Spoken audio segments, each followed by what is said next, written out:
Aiyedatiwa on how to further advance the basic education subsector in the state.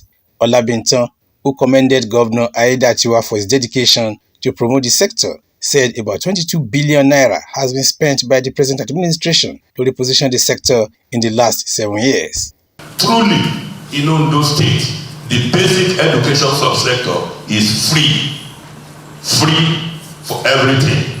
We provide all that is, including locker and even materials that pupils use in the primary schools, textbooks, we provide for them. I want to thank the state government for this job. Olabintan, who congratulated Aiyedatiwa on his elevation as governor, also highlighted some challenges facing the basic education subsector, including encroachment of school lands by illegal occupants, lack of security to curtail theft, lack of functional vehicles to ease operations at various local government areas, the need to integrate some contract staff into the mainstream of the civil service, inadequate offices at local government level, and the need to increase their running grounds. According to him, there is need to recruit about 2,000 teachers to fill various vacancies across the state. He commiserated with the governor and people of the state following the passing of former governor Oluwarotimi Akeredolu. Governor Lucky Aiyedatiwa, who thanked them for the visit while eulogizing his late boss, says the present administration will not relent efforts at promoting the sector. The chairman mentioned that about 22 billion have been spent on basic education in Ondo State. That means the state has also contributed so much in supporting basic education. And we have intervened in almost 900 schools and turned their situations around because we believe that basic education is very key, very important. At that young age, we need to impact our people with the right education. The governor affirmed government's readiness to solve challenges facing the board and the sector. Teachers recruitment.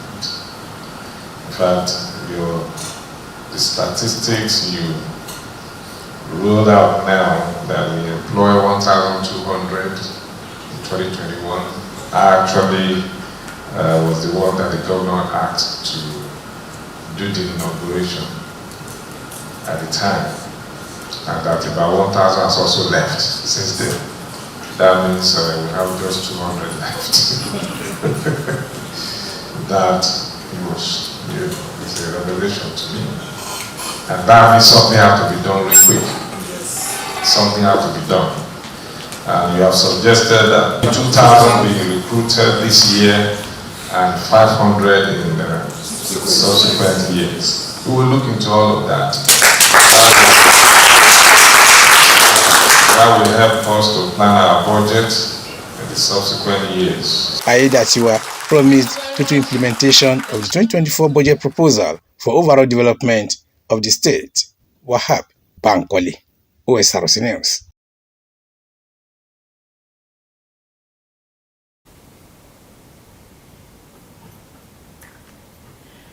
Members of the Senior Staff Association of Nigerian Universities and the Non-Academic Staff Union have begun a nationwide strike over alleged unfair treatment and disparity in the payment of salaries by the federal government.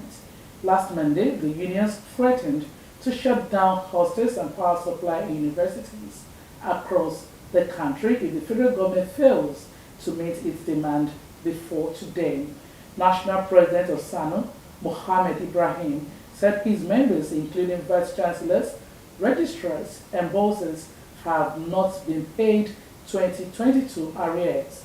The SANU president stressed that no government representative had reached out to the non-academic unions, noting that though some have reached out unofficially, their assurances cannot be taken to the bank. He wondered why some government officials would not fully comply with President Bola Tinubu's instruction to pay 2022 arrears.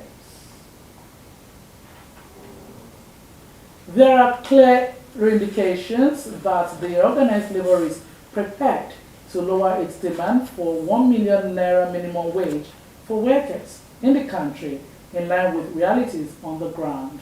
The shift in position will likely be communicated to the federal government during the second meeting of the Tripartite Committee on the new minimum wage today and on Tuesday. It was gathered that the meeting would enhance deliberations between all parties involved in negotiations to allow for the announcement of a new minimum wage on or before April 1, following the expiration of the current 30,000 naira minimum wage as provided by the law. President Bola Tinubu, through his deputy, Kashim Shettima, had on January 30, 2024, inaugurated a 37-member panel on the new minimum wage, with its membership cutting across the federal and state governments, the private sector, and organized labor. In his opening address at the inauguration, Shettima said the timely submission of the report is crucial to ensure the emergence of a new minimum wage. Residents and commuters of Okeodu area of Akure have called on the contractor handling their road project to return to site in line with the directive of Governor Lucky Ayedatiwa. Governor Ayedatiwa had ordered all contractors to return to site for the completion of all ongoing projects in the state, but the residents said no action has been taken by the contractor handling the Okeodu section of the road project. Osrc Zaid Arifsara reports that while work has since resumed across different construction sites in line with the governor's order, the agony of commuters in the Okeodu road appears unending.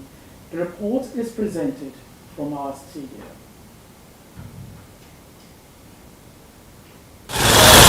Go back to site was the order issued by Governor Lucky Ayedatiwa in a bid to accelerate the construction of ongoing road projects and revive those which work had stopped. To further give impetus to his order, Governor Ayedatiwa thereafter visited some project sites in the state to check compliance and evaluate state of work done. While construction has since resumed on different road projects, residents of Okeodu and commuters along the route are lamenting the failure of contractors to return to site.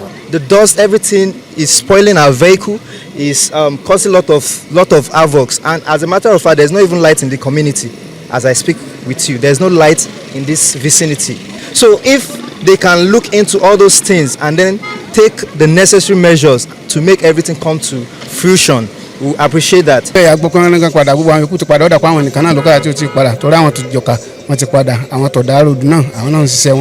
The road project, which spans from roadblock to Orita Obele and Okeodu, was divided into phases, with the Orita Obele to Okeodu section staying uncompleted. The situation comes with attendant challenges such as negative effect on health of the people. It was being constructed from some certain place and it stopped at Osrc there. But from Osrc to this place, it's not been coming forth, and the dust is really something else that has been affecting us. You can see our business is here. You know, there are a lot of things we need to achieve that we could not achieve, all because of the bad road. So I want to plead the government if they can help us to facilitate it and then put things in place. As this is last year, they have abandoned the road, so that was, we can't even walk, we can't do anything. No road that leads to Okeodu, the road is very bad, the road is not good, and we are pleading to our government to help us find solution to it. Since 7 years now, the road have not completed. Even God, we are not happy. While the residents and commuters of Okeodu remain expectant of the return of contractor handling the project, residents of Arije Akiniyi community in the Shibi axis of Akure, the state capital, are also calling for a quick intervention of government to prevent the area from being cut off. This is as a result of the effect of gully erosion threatening the collapse of a bridge in the area. This road is the one that links other communities. We have up to about 5 communities up to Orita Obele here. This is the common road that we are having here. And if this road happen to be collapsed, we will be totally cut off from the city. Just collapse because of erosion. Upon assumption of office as the state headsman, Governor Loki Ayedatiwa assured the people of Ondo State that his administration will complete all ongoing projects started by his predecessor to enhance the living condition of residents.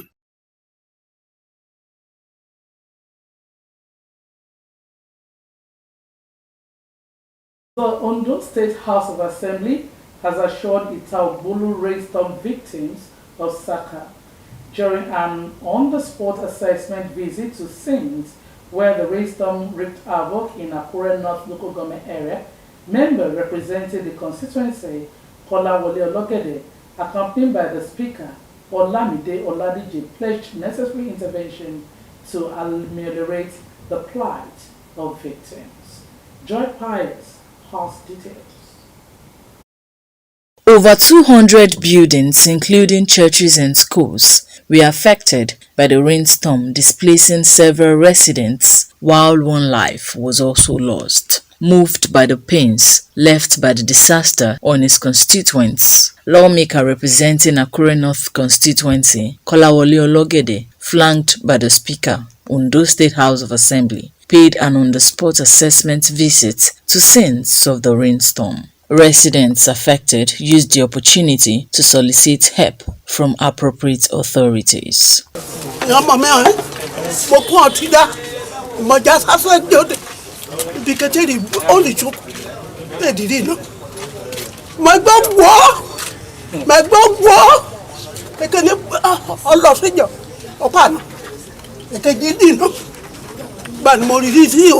Ìjọba mọ́kàn ọbẹ̀ kan ràn mí lọ́wọ́ èmi nìkan nínú ilé mẹ́láyà ẹ̀sẹ̀ ọ̀nì kùmọ́ ní.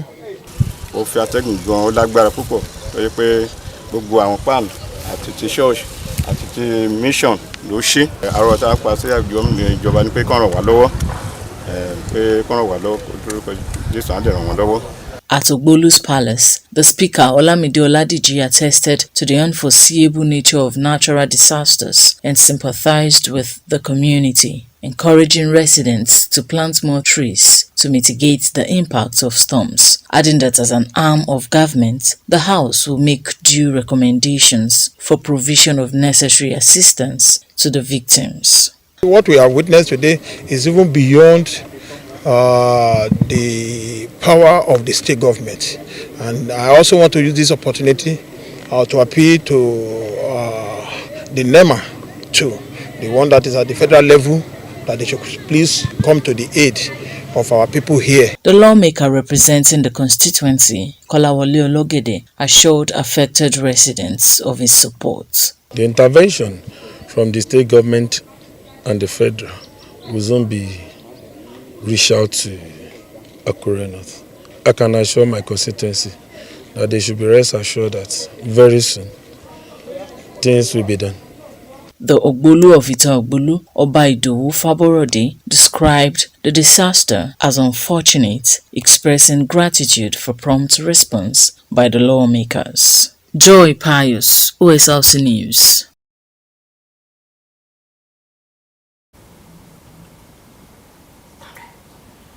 The Obafemi Awolowo University Alumni Association has held a night of tribute for former governor of Ondo State, late Arakunrin Oluwarotimi Akeredolu. The former Ondo State herdsman was a student leader in the then University of Ife and rose to become the vice president of the student union government.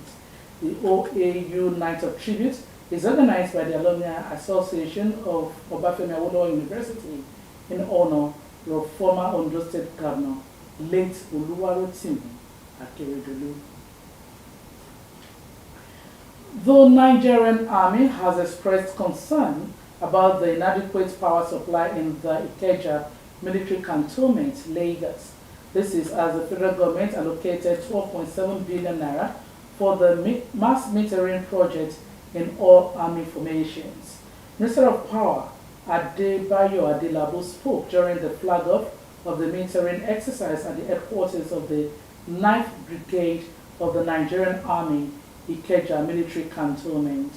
The minister said the mass metering in army formations nationwide will enable government to know what is being consumed on a monthly basis in order to ensure appropriate billings and ease collections. Adelabu added that the current exercise will last for 6 weeks, after which the second phase would commence. 4 Nigerian teenage girls have invented a generator power which can use a liter of urine to produce 6 hours of electricity. The girls, Juraino Adebola, Akindele Abiola, Faleke Oluwatoyin, and Bello Eniola displayed the invention at the annual Event Maker Fair Africa held in Lagos. Rosa Smith, a leading provider of integrated energy solutions, disclosed that Adebola, a 14-year-old, said the idea of using urine to produce electricity started when she read an article about a family of 5 who lost their lives. She said the family members died as a result of carbon monoxide poisoning as they inhaled fumes emanating from their generator while asleep. The 4 friends named themselves Fantastic Four and began their journey to develop a solution which later on became successful and celebrated even on a global scale. President Joe Biden has held a St. Patrick's Day brunch for Catholic leaders in the East Room of the White House. Ireland's Prime Minister Leo Varadkar attended the event with his partner Matthew Barrett. Biden, a devout Catholic who is exceedingly proud of his Irish heritage, thanked the Catholic leaders for their humanitarian work. Aderunke Kolawole has the detail. U.S. President Joe Biden celebrated St. Patrick's Day at the White House on Sunday, but he had another reason for good cheer. His re-election campaign said it raised more than $53 million last month and had more than $155 million cash on hand after pulling in the most grassroots fundraising since the campaign launch. According to the Biden campaign, about 1.3 million donors have made a nearly 3.4 million contributions, and 97% of the donations have been under $200. The February figures include 10 million raised in the 24 hours following Biden's fiery State of the Union address. The president had tried to cut voters and boost his flagging public opinion polls by drawing a stark distinction between himself and his Republican opponent, former President Donald Trump. Biden has called his opponent a threat to American democracy, while Trump continues to falsely claim his 2020 election defeat was due to election fraud. He repeated that baseless claim at a campaign event in Ohio over the weekend and tried to use Biden's criticism against him. Remember this, Joe Biden is a great threat to our democracy. Trump, who is facing 4 criminal trials, including 2 accusing him of conspiring to subvert the 2020 election, has claimed the prosecution are politically motivated. The Republican campaign is beset by legal fee as a result of the trial, and Trump last month was hit by a nearly $500,000 civil judgment after a judge found him liable of falsely inflating his assets to defraud leaders. A recent Reuters Ipsos poll showed Biden had a marginal 1% point lead over Trump ahead of November's election. Some 39% of registered voters in the one-week poll said they would vote for Biden, a Democrat, if the election were held today, compared with 38% who picked Trump, a Republican. Aderunke Kolawole, Osrc.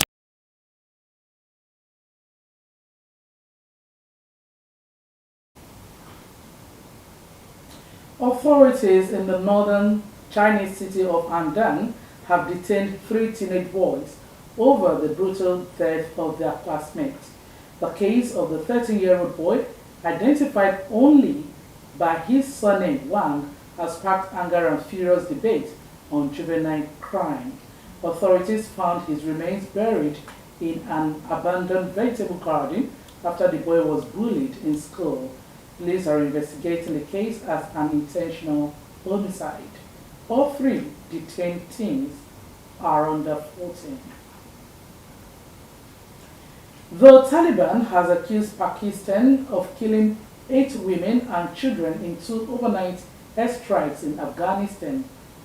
Zabihullah Mujahid, a spokesperson for the Taliban government, said the strikes at its homes near the border with Pakistan early today. Pakistan has yet to comment, but it comes after President Asif al-Zardari vowed to respond strongly to the deaths of 7 troops killed by unknown militants on Saturday. Speaking at the funeral of 2 of the troops, President Zardari added that retaliation would come regardless of who it is or from which country the group came from.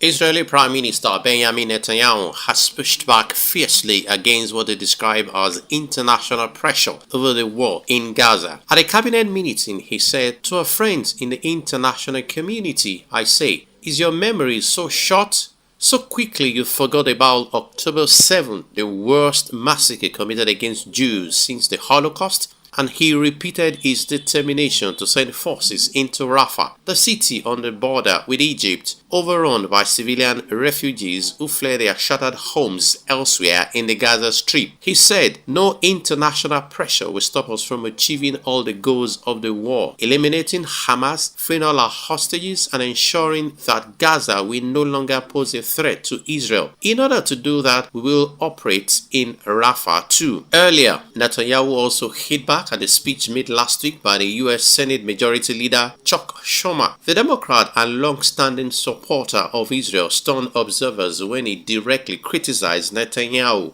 The fourth major obstacle to peace is Israeli Prime Minister Benjamin Netanyahu. And called for new elections in Israel. Speaking on CNN, Netanyahu said Schumer's comments were, quote, "totally inappropriate." But Netanyahu is facing pressure from inside Israel as well. Election now to change the Prime Minister and the whole ministers.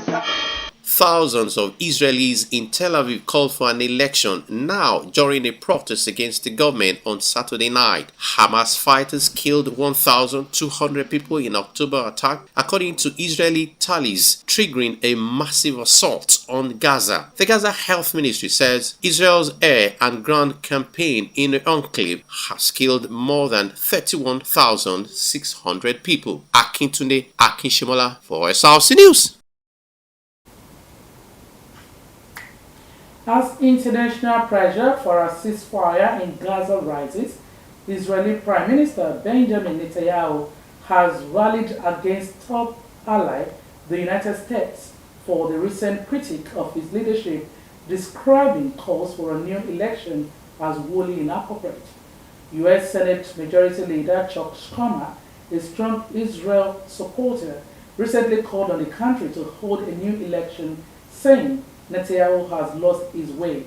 Netanyahu denounced Schumer's comments, saying Israel would never have called for a new U.S. election following the 9/11 attacks. Akintunde Akinshimola has more.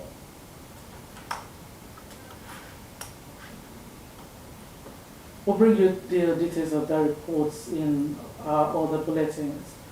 Now to sport, all 6 Nigerian entrants in the 100 meters for the men and women are through to the semi-final of the African Games in Ghana after today's morning session. The 3 women, Justina Eyakwobonya, Blessing Ogundiran, and Olayinka Olajide, all won their respective heats in impressive times. Consider Ekanem won his 100 meters heat, while Osrc is second, and Israel finished second in their races. The semi-finals will be run by 6:30 today. Now with that story, we've come to the end of Word at Noon. Many thanks for watching. Good afternoon.